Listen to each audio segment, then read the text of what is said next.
Hey guys, welcome back to my channel. It's your girl Travine, and if this is your first time stopping by, glad to have you as part of the family. Go ahead and check out some of my other contents on this page, and if you like what you see, become a part of the family. If you are returning, glad to see you again. Hey, today we are talking, guys, about having sex on a first date. What are your thoughts? Does it matter if you have sex on the first date? Does it not? Who cares? It's your body. Do what you want. Hey. But yes, guys, that is what we are talking about today.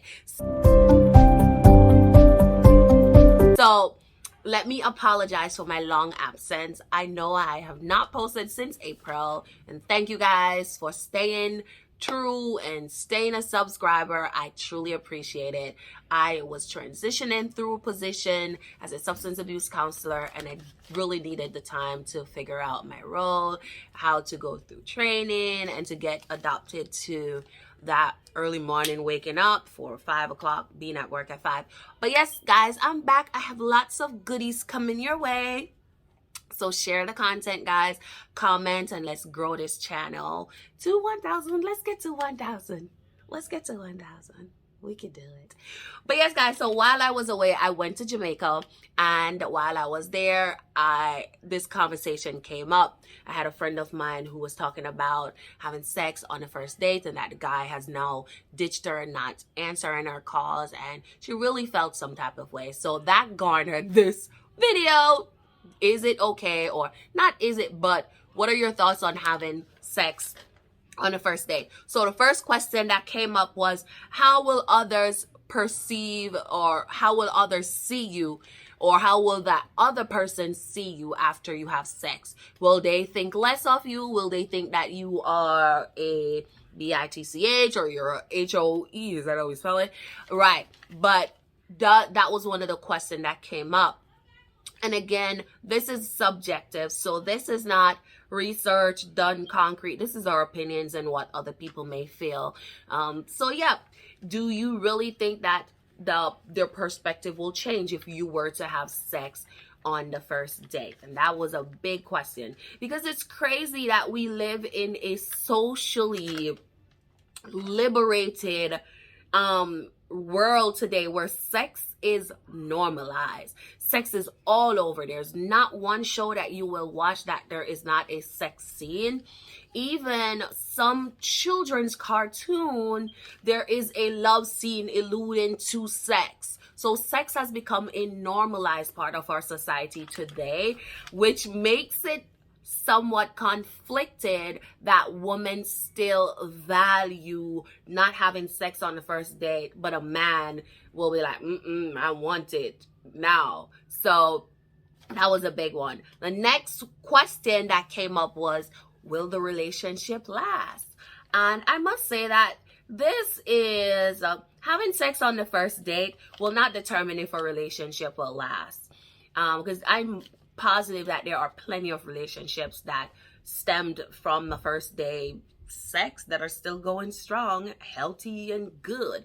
So again, this one is a 50-50, whether it will last or it won't last. But there are many other factors that will go into play if this will last. It may not last for 5 years, but it may last for a month. It may last for 2 years. It all depends on what you are looking for long term. What it is you're looking for long term. Are you looking for a friends with benefit relationship, a one night stand, or are you looking for a relationship, a husband and a wife? Now that is going to determine whether you're going to do it on the first date. I am sorry. Next question is, am I giving myself up too easy? And in my opinion, it's no. We are naturally attractive beings, which means we see someone, we're attracted to their appearance. We're attracted to each other's appearance. Men are attracted, most men are attracted to boobs and butt and curves. Females are looking for statue. They're looking at the man's statue, the statue of the man. Does he have some muscle? Is he tall? Is he short? Like, we're looking at that. And so for a woman, you see a man, you're looking at feet of at teeth, mouth. Like, well, that's what I look at. I look at mouth and teeth. That's what I used to look at. If you don't have a good smile, it's gonna be a little off. But nonetheless, we're looking at different things. A man sees ass, a man sees hips. The man looks from head down, while a woman is looking from waist up. So big difference. We're natural creatures that gravitate to that. So even if you were to feel sexually drawn to a man on a first date, it means that there is something attractive. There's a magnet. They're pulling you guys to each other. Absolutely nothing wrong with that. Because if you weren't feeling that person, then you weren't being drawn to them sexually, oh, okay, I don't know. Maybe I'm just a little too, I don't know. But again, like I said, these are all subjective because you're looking at two different things. Now, thinking something and acting on it is two different things. Thinking about being attractive to the person and thinking about wanting to have sex with the person is completely different from acting on it.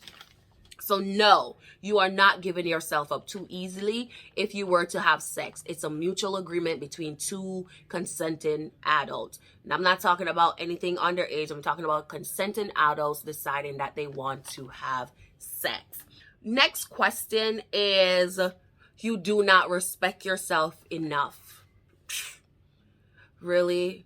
So now we compare having sex on a first date to self-respect. Wow. Okay. Well, listen, if you want to measure your self-respect for yourself by you having sex on a first date, then don't do it. Don't do it. But self-respect, one of the things sometimes we have to take ourselves away from those traditional thoughts that we have sometimes. And this is one of the things that I find when I work with clients, is that they are stuck in their way of thinking. It's this way I think, and this is how I was raised, this is my culture, and I'm not going to divert from that. That messes up our ability to grow and our ability to relearn new ways of living. And that is one of the biggest setbacks for us as humans, is that we are stuck in our ways. We are unwilling to retrain and to regrow and to redo things. So respecting yourself is how people see you, how you present yourself to other people, the way that you carry yourself. And carrying yourself and being attracted to someone and wanting to have sex with someone does not equate to you not respecting yourself. Next one is giving up the best. Am I giving up the best part of me too easily? Now, this question was the question that blew my mind. I was just like, wow. So are you saying that having sex is the best thing you have to offer someone? Whoa. No. It should not be that. And if that's what you're thinking, you really need to think about you as the individual. What are your strengths? What are your weaknesses? What are your abilities? What do you have to offer? Who are you as an individual? What are you bringing to the plate, to a table? Because if you're bringing sex, then I don't want it. You can pleasure yourself if you really want to have sex. Yeah, you can pleasure yourself. So if you're thinking that giving up sex is the best part of you, you're giving to someone, then there's really some foundation issues there that really needs to be addressed on a professional level. And I'm not even going to sugarcoat that. If someone says to me that sex is the best thing, I'm holding out. I'm not going to give him sex because it is the best part of me and I want to hold out and I want to make sure that he deserves it. Whoa, that is a big problem. That is a big red flag, because sex is not the best part of you. Your abilities, your competencies, your ability to communicate, your ability to cohabitate with someone, your ability to love and give affection and to grow with someone and all the other stuff out there is the best part of you. Yes, your personality is the best part of you, not sex. Sex is absolutely not the best part of you. So that question, am I giving up the best part of me too easily? No. If that's what you're thinking, then as I said, there are some foundation issues that you really need to you go and address, because then there are some insecurities that's going on that makes you think that giving up your penis or giving up your vagina to someone is what's going to make them stay. Requires a lot of mental health counseling, some professional intervention. And in that case, come on over to your girl and let me intervene with you if that is the case. But no. So I had this conversation with my coworker, a male, and I wanted to hear what he had to say. And he brought up two amazing points that I want to share with you guys.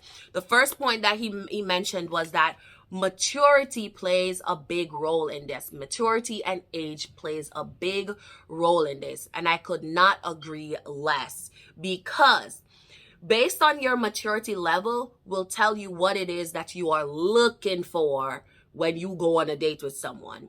If you're in your early 20s, your mid 20s, most likely you're thinking about just having sex and not settling down, not being in a relationship. Or you could be in your early 30s and thinking about, I want to settle down. I'm not looking for a promiscuous person. These are the things that I'm looking for. So if a person were to indeed want to have sex on the first date, that could be a red flag, because you'd be like, that's not what I'm looking for at this point in my life. But being mature and your age does make it easier for you to decide what it is that you want.